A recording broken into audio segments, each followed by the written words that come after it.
और वही कांग्रेस के नाना पटोले ने न्यूज 18 से बात करते हुए ये कहा कि 3 से 4 सीटों के ऊपर पेच फंसा हुआ है।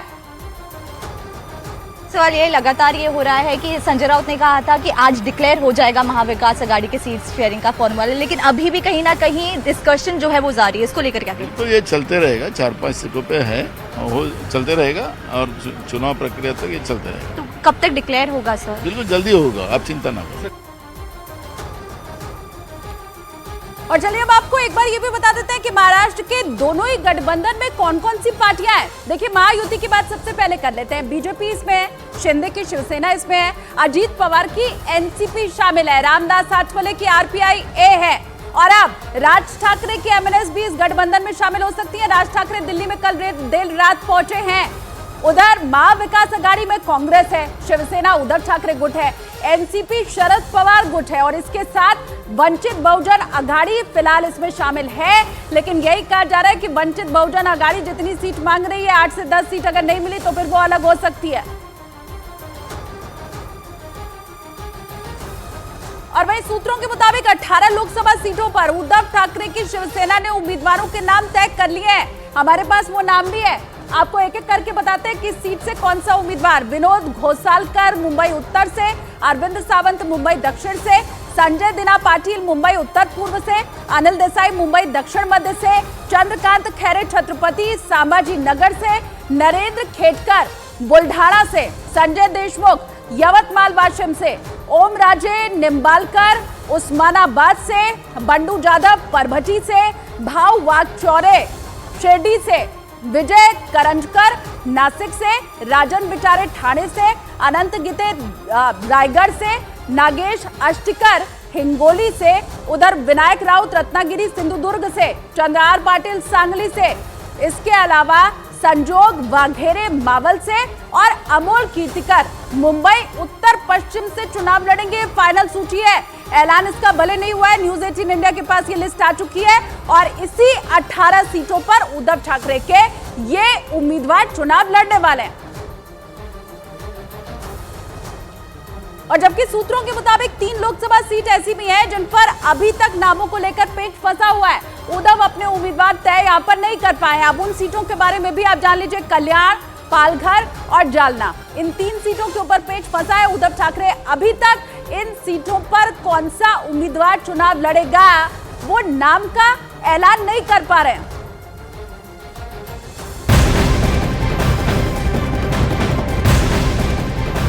और महाराष्ट्र के बाद बात बिहार की कर लेते हैं। एनडीए में सीट बंटवारे का ऐलान यहां पर हो चुका है। बिहार में बीजेपी 17, जेडीयू 16 सीटों पर चुनाव लड़ेगी।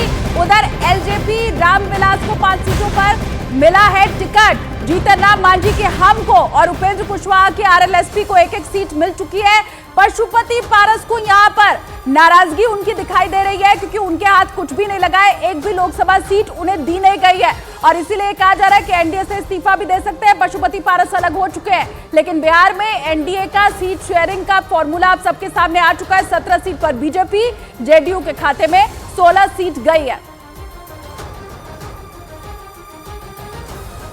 और वहीं ये जो सीट बंटवारा हुआ है बिहार के अंदर एनडीए का, उसके ऊपर चिराग पासवान ने खुशी जाहिर की है। 5 सीट देने के लिए एनडीए नेतृत्व को शुक्रिया भी अदा किया। ये खबरें आ रही है, खुद आपके चाचा ने ऐलान किया, उन्हें दरकिनार किया गया इस पूरे गठबंधन से और वो कैबिनेट से इस्तीफा भी दे सकते हैं और हाजीपुर में आपके खिलाफ महागठबंधन से आ सकते हैं या फिर निर्दलीय या अपनी पार्टी से ही आ सकते हैं वो। तो अगर वो आते हैं तो आपका रिस्पांस क्या रहेगा? वो लड़ाई कैसी रहेगी? हाजीपुर की जनता किसे जिताएगी? भाई मैं हर चुनौती के लिए तैयार हूँ।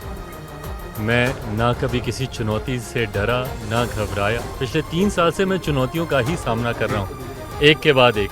ऐसे में जो भी परिस्थिति बनेगी मैं उसके लिए तैयार हूँ, बट हाँ, इस बात का जवाब भी उन्हीं को ही देना है। उन्होंने हमेशा कहा कि जब तक वो राजनीति में है उनका समर्पण मेरे प्रधानमंत्री जी के लिए रहेगा।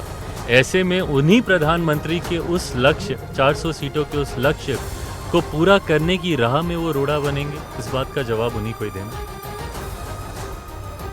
की सारी तैयारियां धरी की धरी रह गई क्योंकि एनडीए में सीटों के बंटवारे में चाचा पशुपति पारस पर भतीजे चिराग पासवान भारी पड़ गए। चिराग पासवान की पार्टी की झोली में 5 सीटें आई तो वहीं पशुपति पारस के हाथ खाली रह गए। मतलब ये कि पशुपति पारस की पार्टी को एनडीए की तरफ से इस बार के लोकसभा चुनाव में एक भी सीट नहीं मिली। रामविलास पासवान के बेटे चिराग पासवान और उनके बड़े भाई पशुपति पारस दोनों ही एनडीए का हिस्सा हैं। लोकसभा चुनाव की तैयारियों में जुटे चाचा भतीजे में सीटों को लेकर खींचतान चल रही थी, लेकिन सीटों की इस लड़ाई में बाजी भतीजे चिराग पासवान ने मारी। चिराग पासवान की पार्टी लोक जनशक्ति रामविलास को एनडीए ने बिहार की वैशाली, हाजीपुर, समस्तीपुर, खगड़िया और जमुई लोकसभा सीटों का टिकट थमा दिया। लोक जनशक्ति पार्टी 5 सीटों पर और इसी के साथ बिहार की कुल 40 सीटों पर घमासान के लिए बीजेपी, जेडीयू, चिराग पासवान की पार्टी, जीतन राम मांझी की पार्टी और उपेंद्र कुशवाहा की पार्टी राष्ट्रीय लोक मोर्चा के बीच सहमति बन गई और ये तय हुआ कि बीजेपी 17 सीटों पर चुनाव लड़ेगी, वहीं 16 सीटों पर नीतीश कुमार की पार्टी जेडीयू चुनाव लड़ेगी। सीटों के बंटवारे में चिराग पासवान की पार्टी को 5, जीतन राम मांझी की पार्टी हिंदुस्तानी अवाम मोर्चा को 1 सीट और एक ही सीट उपेंद्र कुशवाहा की पार्टी को मिली। बिहार की 40 सीटें हम लोग मिलकर जीतेंगे। लेकिन सबकी नजरें हाजीपुर की उस सीट पर थीं जिस पर पशुपति पारस और चिराग पासवान काफी पहले से ताल ठोक रहे थे। वहां से लोकसभा के लिए चुनाव लड़ने का दावा ठोक रहे थे। बिहार में एनडीए में सीट शेयरिंग पर चल रही चर्चा के दौरान ही हाजीपुर सीट को लेकर पशुपति पारस ने बागी तेवर दिखा दिए थे। पशुपति पारस इसी सीट से मौजूदा सांसद हैं, लेकिन एनडीए ने इस बार उनका पत्ता काटकर भतीजे चिराग को हाजीपुर सीट का टिकट पकड़ा दिया।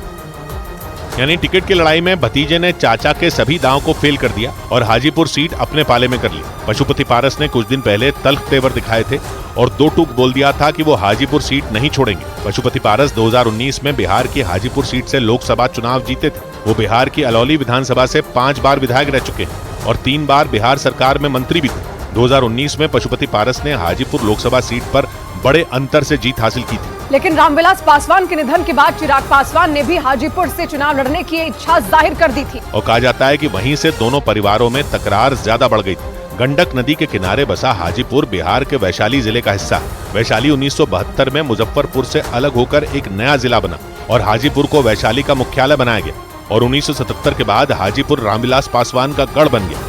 या यूं कहें कि हाजीपुर को रामविलास पासवान के नाम से जाना गया। 1977 और 1989 में तो उन्होंने वहां से बम्पर वोटों से जीतने का विश्व रिकॉर्ड भी बनाया था।